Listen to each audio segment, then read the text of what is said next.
Hey there, magical ones. We are on day 8 and 9 of 13 days of Samhain. If you've just stumbled on this video because you're interested in Samhain recipes and Samhain practices, then you should know that this is a whole series that a bunch of us are doing, and I have several videos that you can find in the Samhain playlist that I have on my channel.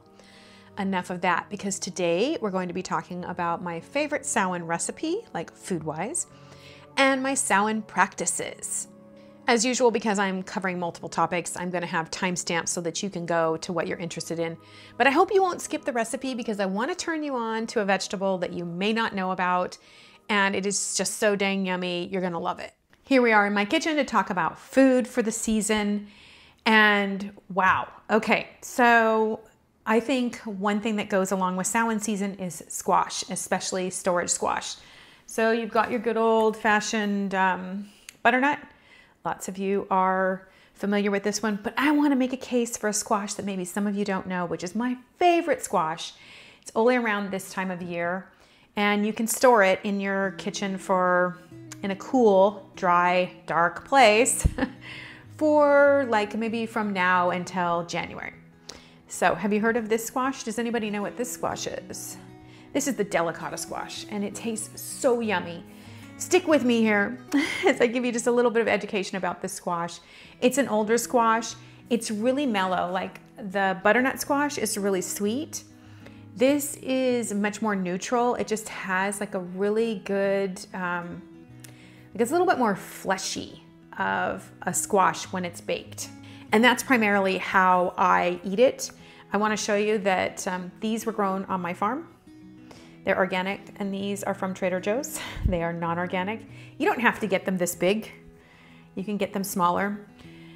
The difference in color here has to do with the variety more, or actually it's a cultivar, technically, than the flavor, although a good ripe squash looks more like this with the orange lines versus the green lines. Okay, so I really want to encourage you to go out and try some of this, and if you like it, go ahead and buy some and store it for a couple months so that you can really eat on it. I'm actually running out of my own personal stash, so I'm going to go buy a bunch of these to have to keep throughout the winter. And when you go to pick ones that that you're going to keep, just look on them for any kind of nick or blemish. If they have any kind of nick or blemish, they're going to be the first to go. Try to get ones where the skin is completely sealed and fresh. And they're better when they have just a little bit of stem on them. If they don't have any stem on them, chances are they broke off and they're going to rot at that base, and you don't want that. Look forward to showing you my favorite recipe for delicata. It's super easy. You can flavor it any way you want. It's such a wonderful squash to have around on these nights. It's really comforting.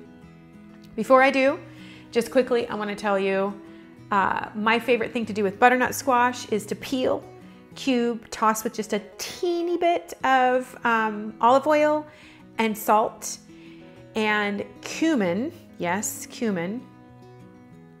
And then pepper, black pepper, or if you like it spicier, cayenne. Cook it or bake it uncovered for about 20 minutes. Take it out, toss it. Do this in a little casserole dish. Toss it, and then add crumpled goat cheese and cook for another 20 minutes. So good, so satisfying, super yummy. All right, but let's talk about delicata and how you can prepare it. It's so easy, so fast. Perfect for a night when you are just like so tired after work and you just want something really satisfying. This is going to do it for you. You're going to start by cutting the ends off of this squash to get a nice flat place to work with it. If you try to cut it lengthwise, it's going to move on you. It's really dangerous, and that's why you've made these nice flat surfaces. Set it upright and find the center of the squash, and then you can cut it in half.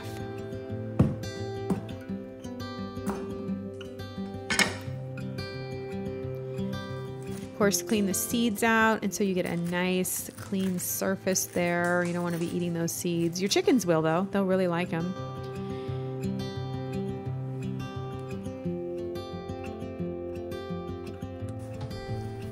grab yourself a baking sheet. And I suggest cooking up quite a bit. Then you're just gonna smear some olive oil on the inside. This is actually just so it doesn't stick to the pan, but also so that the herbs that you're gonna flavor it with stick to it.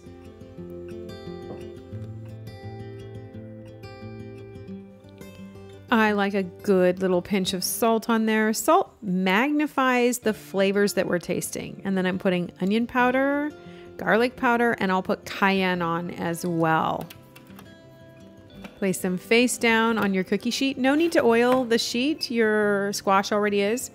Preheat your oven to 400 degrees and make sure that your rack is in the center for the best cooking. Then I'm gonna bake for 20 minutes and check to see how tender they are. You want them to be fork tender. Right here you can see that is not going in the way you want it. So I'm gonna bake it another 15 minutes. You can choose to stuff these. You can serve them with salsa. Here are some different spice ideas, spice combinations that you can use. You can get really creative here, but I do love baking these for 20 minutes, turning them over, stuffing them even with leftovers, and then baking them another 20 minutes and serving. All right, Samhain practices. Now, I've talked about in my other videos how Samhain is a season for me, and in my What Samhain Means to Me video, I talk a lot about, what I'm doing with myself during this time, but I want to specifically talk about celebrating Samhain itself for me and what I do in order to do that.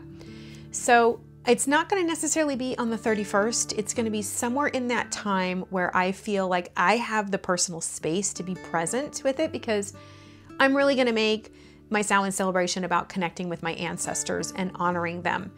And so I really want to be in a space where it's not contrived. Like if I lived in the city, I wouldn't try to do this on the night of the 31st if I had trick-or-treaters coming to my door. I live in the country, so I don't have to worry about that. I live on an organic farm, if you don't know, out here in the Pacific Northwest of Oregon. But I'm gonna wait. I'm gonna wait until I feel like, yeah, tonight's the night. I feel like I can make a nice meal and I can really be present with the energies. I'm gonna have time to have my meal and then move into my personal practice. So every year I like to set a table and have a really nice meal. It doesn't have to be super fancy, just whatever is feeling like it needs to come forth. Probably some delicata in there. But I will make a meal and I will set the table and I will set out the pictures of those who I feel like I want to invite to the table. Probably my mom and my father-in-law who's passed on.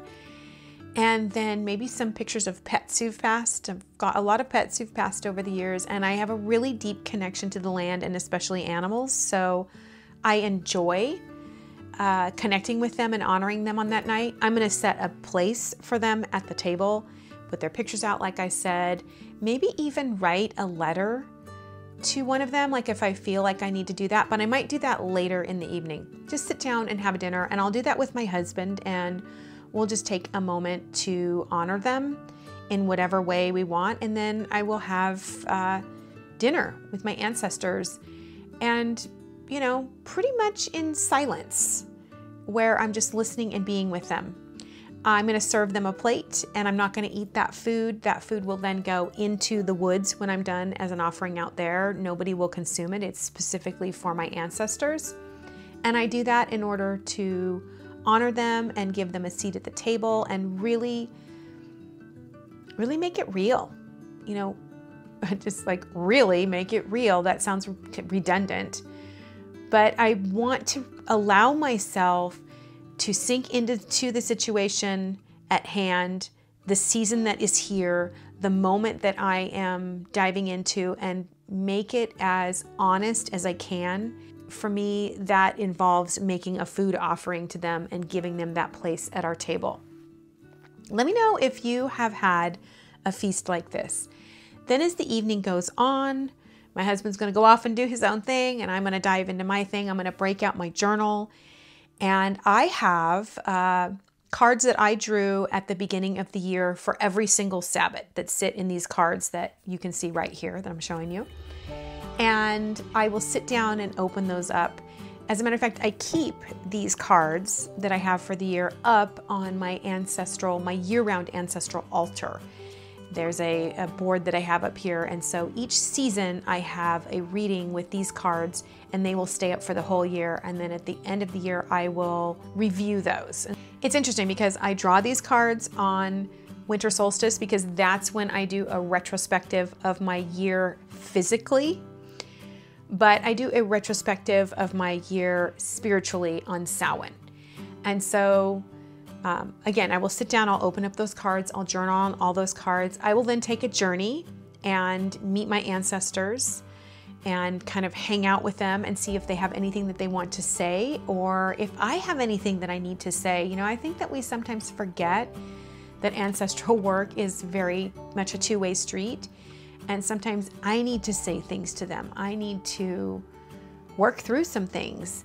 But usually on the night of Samhain, there's just not, or my Samhain celebration, I don't have a lot of work that I'm doing. It's really more about being present with the spiritual year and listening to what wants to come forward and putting that down in my journal and taking that journey and making sure that I really journal what happens in that journey, because it's such a liminal time that those messages tend to be incredibly powerful.